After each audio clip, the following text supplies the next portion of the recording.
prazer estar aqui no 4º Congresso Virtual de Psicologia, Saúde e Educação no Brasil. Esse congresso a gente olhou com muito entusiasmo quando o professor João sugeriu esse congresso, porque divulgar a ciência é parte do trabalho de todos os pesquisadores.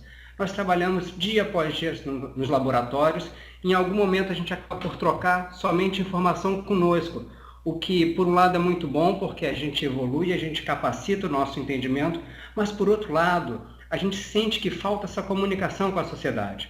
Então, um congresso que visa falar sobre psicologia, sobre saúde, sobre educação, nos é um alento em relação às nossas pesquisas, porque finalmente a gente vai conseguir divulgar as nossas pesquisas para o público-alvo, para o público que é muito maior do que um ou outro colega de laboratório. Meu nome é Luiz Anunciação, eu sou psicometrista, e a psicometria é uma área muito interessante que a gente pode utilizar uma pequena analogia para falar sobre. Imagine que de todas as pessoas que passam ao seu lado na rua, você pudesse saber, ou pelo menos estimar, como essas pessoas são, o que elas pensam, quanto de inteligência, quanto de memória, quanto de atenção essas pessoas têm, quanto de habilidades voltadas ao empreendedorismo essas pessoas têm.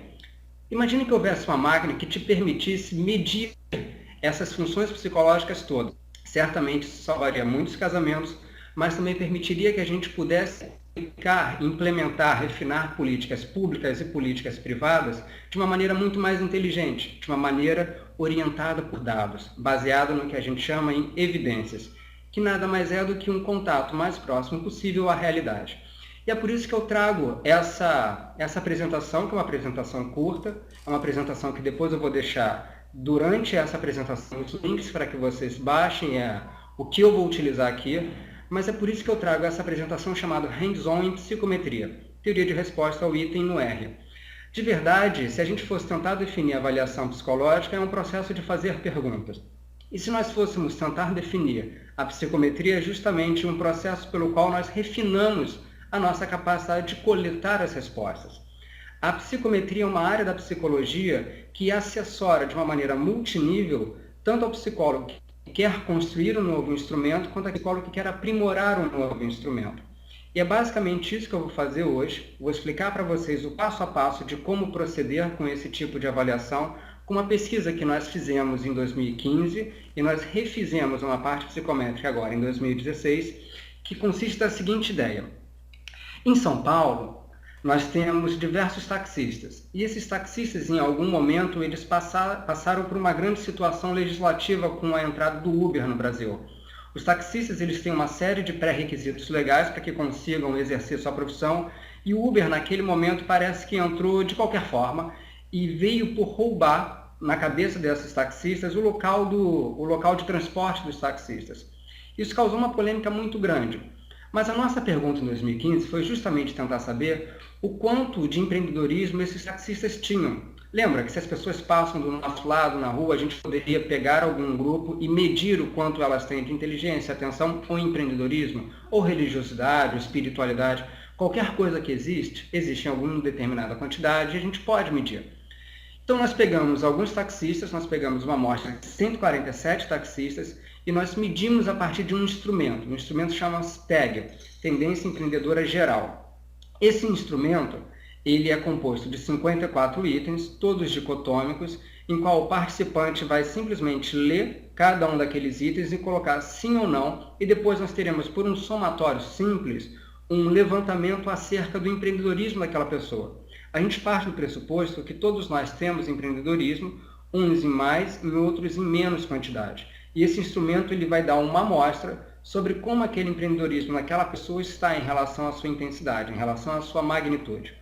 Bom, nós publicamos esse artigo, nós vimos que em São Paulo os taxistas que nos responderam a esse instrumento tinham um baixo nível de empreendedorismo, eles são chamados daquilo que a gente tem como empreendedorismo por necessidade e não empreendedorismo por vontade ou por uma motivação diferente dessas. Dito de outra forma, eles precisam pagar as contas deles, então por isso eles vão empreender, não tem uma outra via, não tem solução para isso. Mas em 2016 a nossa pergunta foi outra. A pergunta foi o que garante que esse instrumento de fato está medindo o empreendedorismo? Quais são as garantias que nós temos de que essa escala de empreendedorismo de fato mede esse traço latente? Traço latente é uma expressão muito importante para quem trabalha com psicometria, porque justamente, ainda há pouquinho eu falei, todos nós temos determinadas determinada função psicológica, uns têm mais, outros têm menos. Traço latente é justamente a palavrinha que vem para delimitar o que é a função psicológica. Nesse caso, traço latente é igual ao empreendedorismo, mas poderia ser qualquer outra coisa. Poderia ser, por exemplo, memória, ou poderia ser inteligência, ou poderia ser espiritualidade. Traço latente é qualquer função psicológica que a gente vai medir a partir de alguns instrumentos. No caso, a gente mediu a partir de um teste chamado TAG, em 2015, e a pergunta que pairou a psicometria em 2016 foi: será que esse instrumento é de fato um bom instrumento? Bom, eu vou passar aqui no slide. Vejam só. Classicamente, nós temos a seguinte situação de pesquisa.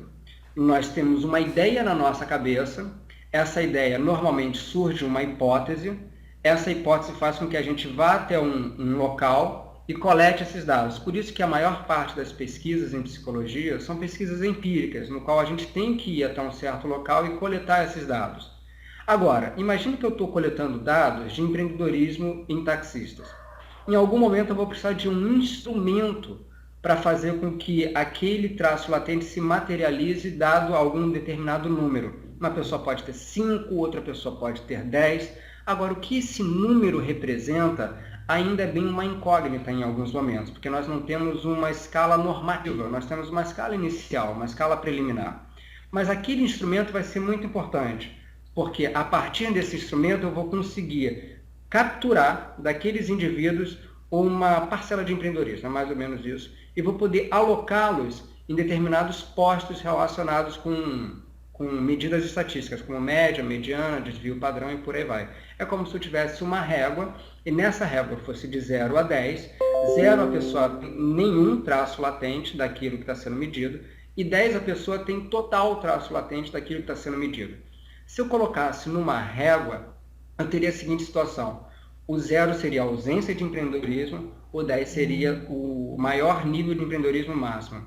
A gente sabe que não é bem assim, porque quando a gente lida com um nível de medida que não é de razão, e isso faz parte daquilo que a gente chama de níveis de medida em ciências, quando a gente trabalha com nível de medida que não é de razão, o 0 nem sempre é 0, o 0 é um número arbitrário, e o 10 certamente vai ser também um número arbitrário, o que não nos permite falar que 4, por exemplo, é o dobro de 2. Isso até 1950. Até 1950, nós tínhamos na psicometria uma teoria que até foi chamada hoje teoria clássica dos testes, no qual nós tínhamos testes que eram simplesmente formados por alguns itens. Esses itens tinham mais ou menos o mesmo peso em relação àquele traço latente que estava sendo medido, e nós não tínhamos uma capacidade de criar uma régua equidistante para avaliar aquelas pessoas. Então, se o João tirou 10 na prova de matemática e o Luiz tirou 5 na mesma prova, a gente não pode falar que o João é o dobro de inteligente do Luiz. Não obstante, eles estarão na mesma régua. O que nós fizemos até 1940 foi criar uma régua numérica, da mesma forma que a gente pode comprar uma régua numa papelaria, e colocar essa régua para representar as funções psicológicas, que elas não são equidistantes. Nós modificamos isso. A partir da década de 50, 60, um conjunto de modelos matemáticos foi criado por alguns psicometristas de orientação estatística, no qual nós conseguimos utilizar hoje, atenção a essa palavra, modelos de regressão. Modelos de regressão no qual nós conseguimos colocar uma mesma pessoa numa régua e compará-la com outras pessoas de uma maneira equidistante. Em outras palavras, nós transformamos uma medida que era ordinal em uma medida intervalar.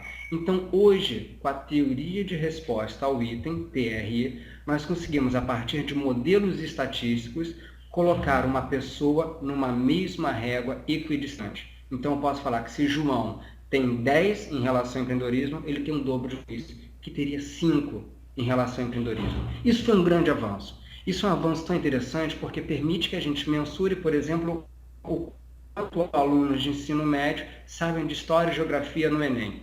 Permite que a gente mensure o quanto de inteligência algumas pessoas têm para ser submetidos à prova, por exemplo, de concursos públicos.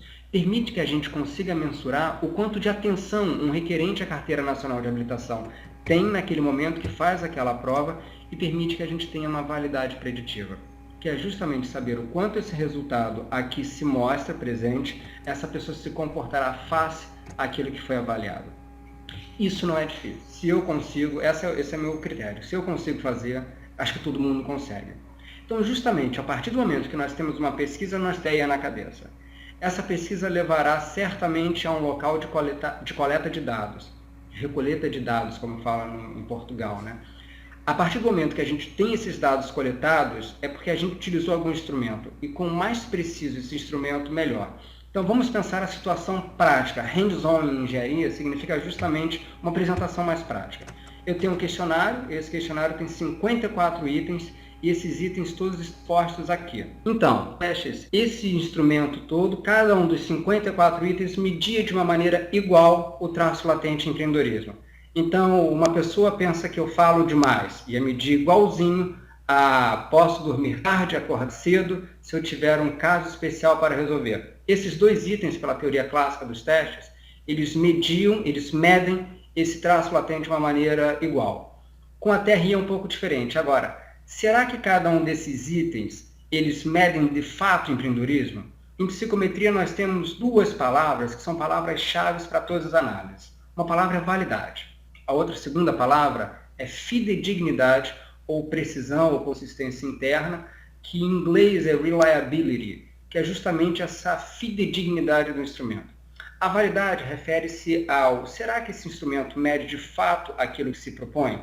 Enquanto a fidedignidade é como se fosse um exemplo de uma balança. Se hoje eu subo numa balança e vejo um peso lá exposto, se eu não fizer nada no dia seguinte, esse peso tem que ser o mesmo. Não pode haver uma grande variação. Existem muitas técnicas de validade, existem muitas técnicas de fidedignidade.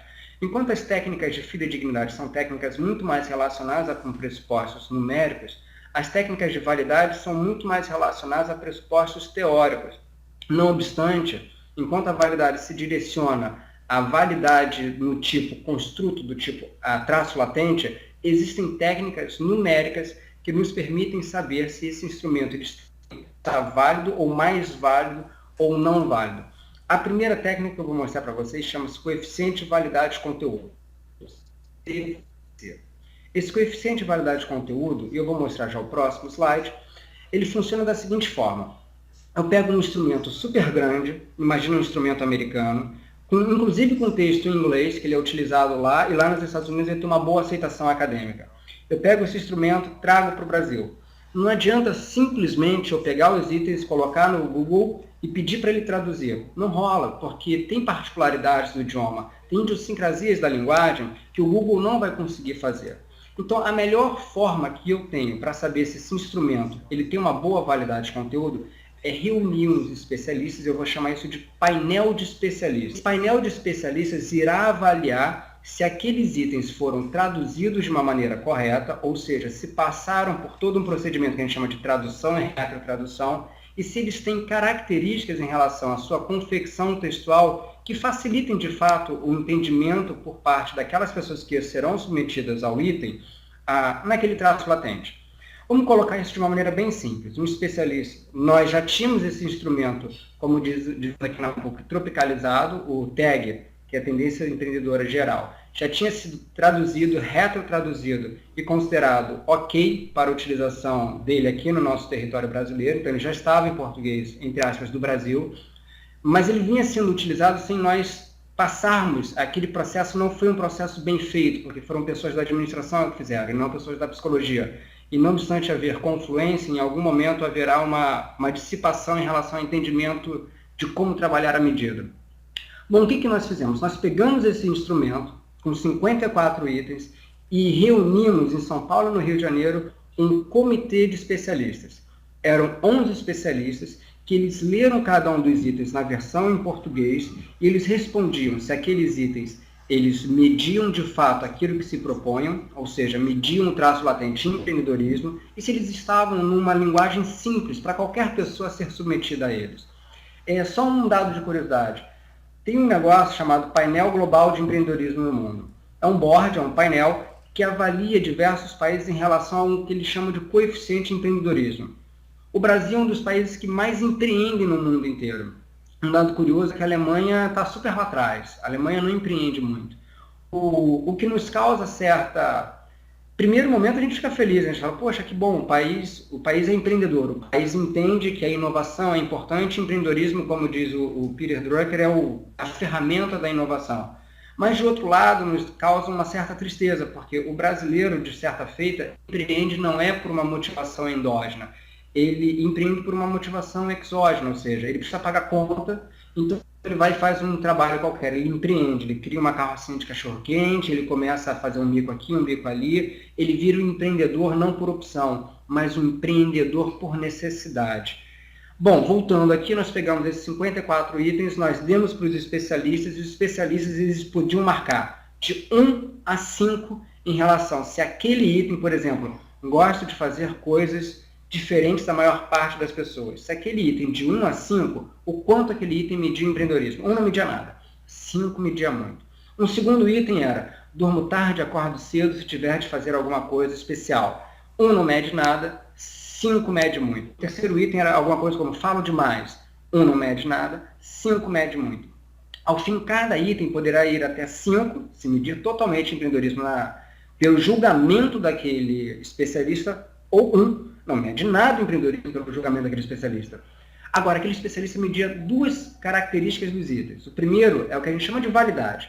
E o segundo seria justamente a simplicidade que esse item tem. Ou seja, se esse item estava longo demais, não era um item bem simples. Se esse item estava escrito ao inverso, por exemplo, eu não gosto de empreender. É um item que muitas pessoas terão uma dificuldade, porque a gente faz 1 menos aquilo traço latente. A gente teria que inverter ao resultado daquele item. Então, o especialista ele media esse item em 2 critérios. Validade, propriamente dita, e a confecção voltada a uma simplicidade. Todo psicólogo que em algum momento quiser, isso é um alerta para você que está vendo aqui o nosso congresso, todo psicólogo que em algum momento quiser pegar um instrumento americano e utilizar no Brasil, tem de passar por um pool de especialistas que irão avaliar esse instrumento em relação a cada um dos itens, pautado nesses 2 pontos ou em mais. Esses 2 pontos chamam coeficiente de validade de conteúdo, que é calculado, aqui é o hands-on. Se você está na sua casa nesse momento e tem um papel e uma caneta na sua frente, anote essa fórmula e você vai ver que não é nada difícil. Vamos lá. Está bem aqui, olha só. O coeficiente de validade de conteúdo nada mais é do que a média que aqueles especialistas deram para cada um daqueles itens, divididos pelo máximo que a escala pode chegar.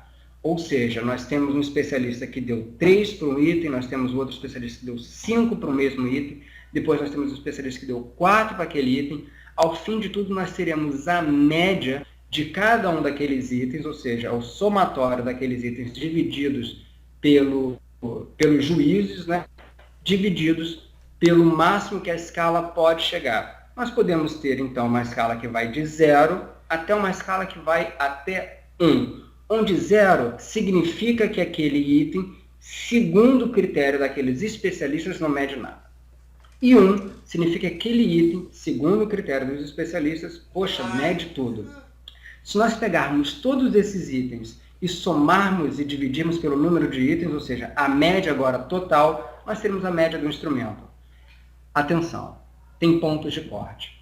Da mesma forma que uma correlação de Pearson, o ponto de corte é 0,7, que a gente aceite que é uma correlação forte, ou o alfa de Cromba é 0,7, para que a gente considere que o instrumento ele é de fato preciso, o coeficiente de validade de conteúdo é 0,7, para que a gente saiba que aquele instrumento tem os itens aprovados pelo especialista. Ou seja, esses itens medem aquele traço latente.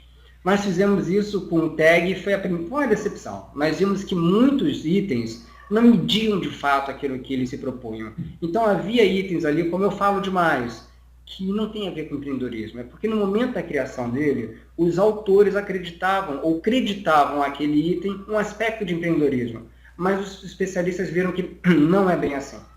Então foi a primeira redução. Saiu de 54 itens para 32 itens. Os especialistas saíram cortando os itens e nós aproveitamos aqueles itens que ficaram, que eram itens todos muito mais aprovados por eles em relação ao empreendedorismo, e nós fizemos agora a mágica da matemática. A partir do momento que eu consiga ponderar a dificuldade dos itens, a discriminação que esses itens têm e, por exemplo, um acerto ao acaso daqueles itens, nós podemos colocar o resultado das pessoas submetidas àquele instrumento numa régua equidistante. Então, em relação ao tag, que é esse instrumento que a gente estava trabalhando, naquele primeiro momento nós tínhamos um instrumento muito longo em que eu não poderia pegar a resposta daqueles participantes e colocar numa régua. Ou seja, se João tirou 4, Luiz tirou 2, nada me coloca que João tem o dobro de empreendedorismo de Luiz. Agora, com os modelos da teoria de resposta ao item, que faz um pool, um conjunto de modelos matemáticos de regressão logística, eu consigo fazer isso. Inclusive, isso é muito utilizado em psicometria, principalmente numa área que vem crescendo, que é a neuropsicologia. Imagine que eu tenho um paciente com depressão, outro paciente também tem depressão, eles têm, naqueles testes clássicos, o mesmo valor, porque eles acertaram os mesmos itens, mas agora pela TRI eu sei o quanto cada um desses itens se discrimina. E aí sim eu vou conseguir afastar esses pacientes medindo de fato aquilo que eles têm. Essa área é chamada de neuropsicometria, que é justamente a aplicação da TRI à neuropsicologia, o que é uma grande revolução. Isso vai permitir que a gente avalie e tenha diagnósticos muito mais claros de pacientes com determinadas patologias. Eu peguei esses resultados, eu peguei esses 32 itens que sobraram e criei um modelão que a gente chama, vamos lá, a TRI ela é composta de diversos modelos matemáticos. Esses modelos matemáticos começam com o que a gente chama de parâmetros. Eu posso ter um modelo matemático com apenas um parâmetro logístico. Esse primeiro parâmetro logístico vai ser chamado de dificuldade do item. Eu posso ter um item muito difícil e um item muito fácil. Nesse sentido, um item muito fácil seria aquele item que todo mundo erra, todo mundo tem zero em relação ao seu acerto. E um item um item muito difícil é aquele que todo mundo erra, todo mundo tirou zero. Um item muito fácil é aquele que todo mundo tirou 1 em relação ao resultado daquele item. Isso daí é o básico do básico e a gente está considerando somente um parâmetro logístico, que é a dificuldade. Agora, esse parâmetro logístico, quando a gente considera apenas um, a gente chama de família de um parâmetro logístico. E os modelos de Rasch são os modelos que coadunam com esse tipo de abordagem. Eu meio que crio uma rigidez, eu fixo um parâmetro, todos os outros parâmetros, e vou medir somente a dificuldade de um item. É como se eu perguntasse o seguinte: qual que é a probabilidade que uma pessoa tem em acertar esse item ou errar esse item? Ou seja, marcar 1 ou marcar 0, dado o seu traço latente, dado o seu empreendedorismo nesse caso. Esse é o primeiro modelo. É o modelo que a gente chama de modelo de um parâmetro logístico, e dentro desse modelo de um parâmetro logístico tem toda a família de modelos Rasch. A Rasch foi quem de fato iniciou, bem ele, mas historicamente a gente pode falar que foram os modelos de Rasch, que iniciou toda a psicometria contemporânea, que justamente utiliza de modelo de regressão logística para explicar situações relacionadas a traços latentes. Nós começamos com esse modelo em relação ao nosso instrumento. Depois nós vimos que esse instrumento estava muito legal com o parâmetro logístico, mas ele não explicava bem o que a gente queria. Então nós fizemos o seguinte: nós deixamos 2 parâmetros livres, que é justamente o primeiro parâmetro e o segundo parâmetro. O primeiro parâmetro logístico é chamado de parâmetro A. Esse parâmetro A é a discriminação, que é a capacidade que um item tem em separar pessoas a partir do seu traço latente, que é justamente posicionar essas pessoas na nossa régua. Algumas pessoas estarão mais perto, outras pessoas estarão mais longe, e eu vou saber exatamente a distância dessas 2 pessoas. O segundo parâmetro é o parâmetro beta, o parâmetro B, que é justamente o parâmetro da dificuldade. Nós temos um terceiro parâmetro, que é o parâmetro do acerto ao acaso, ou chute, que ele é muito utilizado para provas cognitivas, por exemplo, matemática, português, história, inglês, no qual a pessoa pode simplesmente dar um chute e acertar, por sorte, aquela resposta. Então, na verdade, ele não tinha aquele traço latente. Isso tudo parece ser muito complicado, mas nós temos programas que rodam, que fazem essa abordagem em relação à psicometria. Aqui eu estou dando um exemplo em relação a 2 parâmetros logísticos, que sempre nós trabalhamos com um modelo de regressão não linear do tipo logística, da família da regressão binomial, família Bernoulli, propriamente dita, em que a gente coloca um expoente do traço latente menos a dificuldade, divididos por 1 mais o expoente do traço latente menos a dificuldade. E com isso, a gente vai conseguir colocar numa distribuição todos os itens do teste a partir de curvas características. Dessa forma, eu vou estar falando que não importa os itens que a pessoa for submetida naquele instrumento, ao fim o resultado vai ser igual. Se ela passou por 12, por 30, por 19, por 5 itens, se eu tiver um instrumento bem calibrado. E foi isso que nós fizemos. Nós saímos de um teste de 54 itens para um teste de 32. E agora, nesse segundo passo, no qual nós pegamos todos os resultados daqueles nossos participantes e colocamos a partir de modelos de TRI, nós conseguimos criar os modelos, comparar os modelos e ver os parâmetros que cada um daqueles itens tinha. Nós vimos o parâmetro de discriminação e dificuldade. Nós chegamos à conclusão que um modelo com 3 parâmetros logísticos não era muito útil, ele não passou no que a gente chama de teste de hipóteses. Depois disso, nós vimos o score pessoal de cada uma daquelas pessoas e percebemos que era possível reduzir ainda mais aquele instrumento. Era possível pegar um instrumento de 54 itens, passar para 32 a partir da avaliação de especialistas e depois sair de um instrumento com 32 itens a partir de um modelo de regressão logístico passar para 19 itens. E esses 19 itens a gente percebeu que não houve perda de informação, ou seja, tanto com 54 itens quanto com 19, aquele instrumento tinha a mesma quantidade de informações coletadas. Não é a informação mais alta do mundo, mas é uma informação que não pode ser desconsiderada.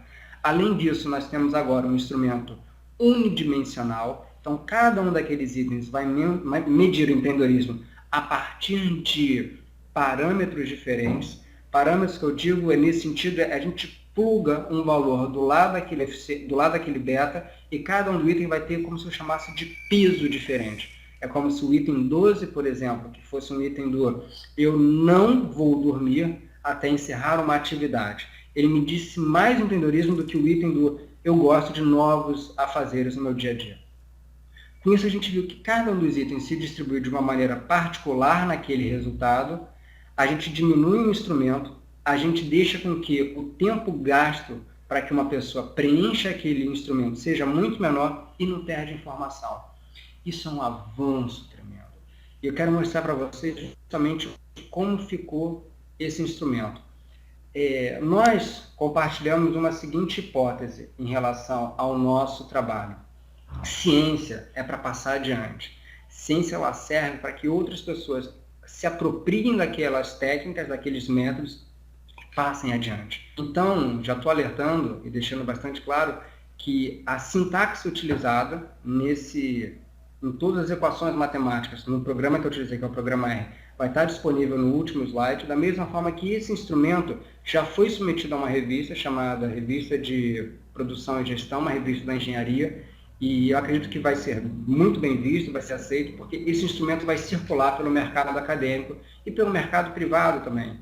Não só pelo mercado privado, porque, como eu falei para vocês, o Brasil é um país que empreende bastante. E se nós soubermos o quanto de fato essas pessoas empreendem com uma característica muito mais objetiva, muito mais isenta de viés, a gente consegue dar políticas que auxiliem o empreendedorismo de uma maneira bastante lógica e sem tantos erros. Erros sempre há, mas sem tantos erros. No nosso instrumento, o item que ficou melhor colocado em relação à medida do empreendedorismo foi justamente esse item. Prefiro os desafios que põem à prova minhas habilidades do que coisas que faço com facilidade. Um segundo item é quando traço planos para fazer algo, quase sempre faço o que eu planejei. Esses itens todos, veja só, é um papel em branco que uma autora em 1991 nos Estados Unidos implementou 54 itens que na cabeça dela mediam empreendedorismo. A gente tem naquele momento que a gente chama de validade FAS. A gente pegou esse instrumento, classicamente utilizado na administração, e trouxe para a psicologia. Quando a gente trouxe esse instrumento para a psicologia, a gente lidou ele com a medida. O psicólogo trabalha com medida. Nós trouxemos esse instrumento às teorias da medida, e a primeira coisa que nós fizemos é chamar um pool de 10 ou 11 especialistas e pedir para que esses especialistas avaliassem cada um dos itens individualmente em relação à sua validade, ou seja, se esse item mede de fato aquilo que se propõe, e a escrita, a facilidade, a simplicidade que esse item tinha. Desses 54 ficaram 32. Desses 32 eu peguei ele, coloquei num programinha chamado R, com RStudio, e criei modelos de regressão logística para cada um desses itens, para saber o quanto cada um desses itens poderia discriminar a habilidade empreendedora da pessoa e quanto cada um desses itens era difícil de ser respondido.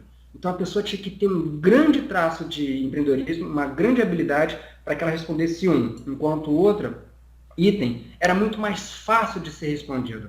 Então esses itens todos foram mensurados em relação à sua dificuldade, ao parâmetro B que vocês estão vendo aí. Normalmente esse é apresentado em minúscula, ficou em maiúscula, não sei porquê. E no parâmetro A, que a gente também pode ver num gráfico de correlação, num gráfico de dispersão, perdão, que é o parâmetro A, o parâmetro de discriminação. Isso tudo também eu consigo colocar a partir do que a gente chama de cargas fatoriais.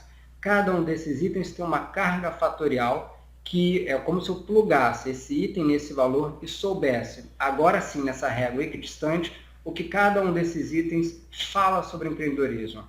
E com isso a gente saiu de 54 itens para 19 itens sem perder informação. Isso é um grande avanço. Além desse avanço, a gente percebe cada vez mais que parece fácil comigo falando, né? Mas não é tão fácil assim. Não é tão fácil pelo seguinte, as pessoas ainda desconhecem um pouquinho o que é psicometria e qual que é a influência e o poder que a psicometria tem na sociedade. Vou só dar aqui alguns exemplos.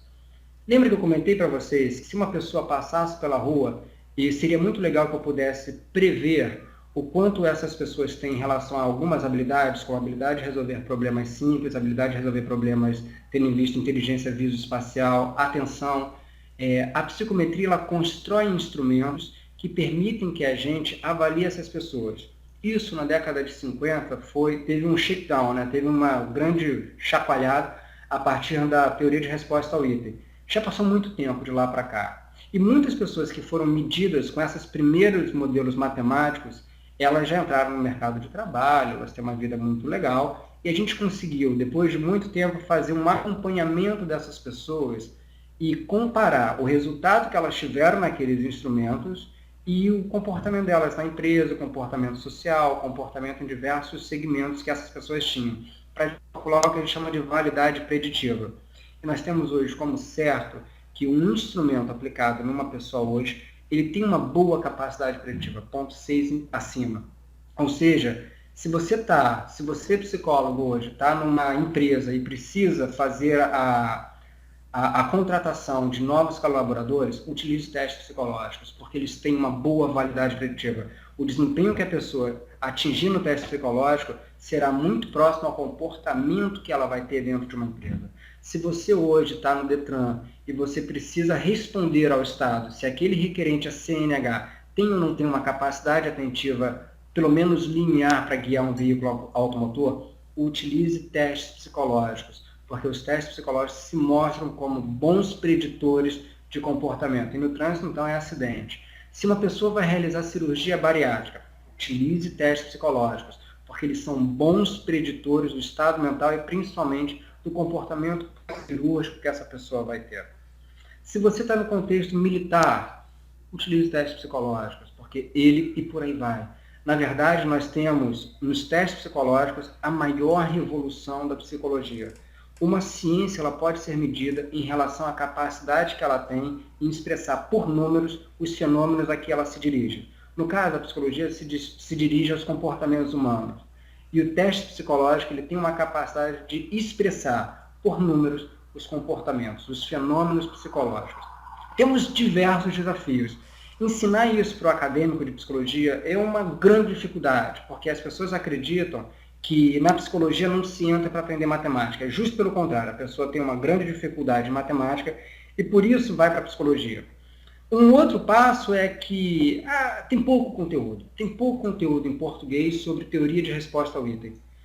Isso é com felicidade que eu falo. Em 2014, nós do IBNEC, do IBNeuro e da ANOVA, nós chegamos à conclusão que nós podemos ir além. Nós podemos criar um canal do YouTube, no qual os psicólogos, os estudantes de psicologia, os administradores, os economistas, eles poderiam ver conteúdo em português, com técnicas de estatística e de psicometria sendo passadas via computador para eles. Então, nesse canal, a gente ensina como criar esses modelos matemáticos, como utilizar esses instrumentos, como calcular esses coeficientes, como criar, de fato, instrumentos mais bem calibrados para diversas finalidades. Esse ano o canal vai completar 2 anos, chama Psicometristas Brasil. Eu tenho uma super felicidade em divulgar isso, porque tem sido um sucesso, tem sido uma curva que a gente chama de linearmente acelerada. Dia após dia, novas pessoas se inscrevem, e é justamente isso que a gente consegue fazer. A gente consegue melhorar as nossas habilidades em relação a uma empresa, em relação à clínica, ao hospital, quando a gente se capacita melhor. E uma das propostas que nós temos é justamente capacitar psicólogos, capacitar estudantes para que eles tenham a administração e o manejo correto dessas técnicas. Como vocês podem ver, eu coloquei aqui um link nesse slide, onde você vai pegar a sintaxe que eu utilizei nesse instrumento. Esse artigo foi submetido a uma revista de gestão e provavelmente nós iremos vê-lo circular agora no segundo semestre de 2016. E é com bastante felicidade que eu encerro essa palestra agradecendo ao professor João Oliveira. Ele tem sido uma pessoa, nesse aspecto psicométrico, muito acima da média, em proporcionar um espaço em que a gente possa, pelo nosso computador, interagir com as pessoas, passar um conhecimento a todas as pessoas e divulgar a nossa ciência. A nossa ciência é maravilhosa. A nossa ciência ela consegue pegar situações sociais e tratá-las de uma maneira melhor. A nossa ciência consegue identificar fenômenos psicológicos, descrever e explicar o que acontece. A nossa ciência, se for implementada em mais cenários, em mais situações, a gente de fato vai evoluir bastante. Nós iremos evoluir nas áreas tradicionais, a clínica, certamente, as empresas e as escolas, e também nas áreas que a gente chama de áreas emergentes, como psicologia hospitalar, neuropsicologia, psicologia do trânsito. Esse ano é um ano muito especial para nós, porque é um ano de eleição à psicologia. A cada 3 anos, os psicólogos se reúnem, são convidados, de fato, para elegerem os novos representantes do Conselho Federal, é um único conselho, fica em Brasília, e dos 23 conselhos regionais de psicologia que estão espalhados pelo Brasil. Por exemplo, em São Paulo é o conselho número 6, no Rio de Janeiro é o conselho número 5, em Minas Gerais é o conselho número 4. Esse ano é justamente essa visão que nós temos, que a psicologia é uma ciência, que a gente tem que pegar a psicologia e aplicar nas diversas estruturas e camadas sociais, que com ciência a gente consegue construir um melhor futuro. Esse ano é um ano muito especial, para mim, principalmente, para todas as pessoas, porque nós acreditamos que a psicologia ela precisa de uma renovação.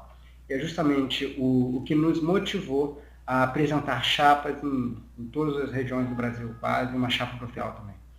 Eu espero que vocês tenham gostado aqui, esses slides estarão disponíveis,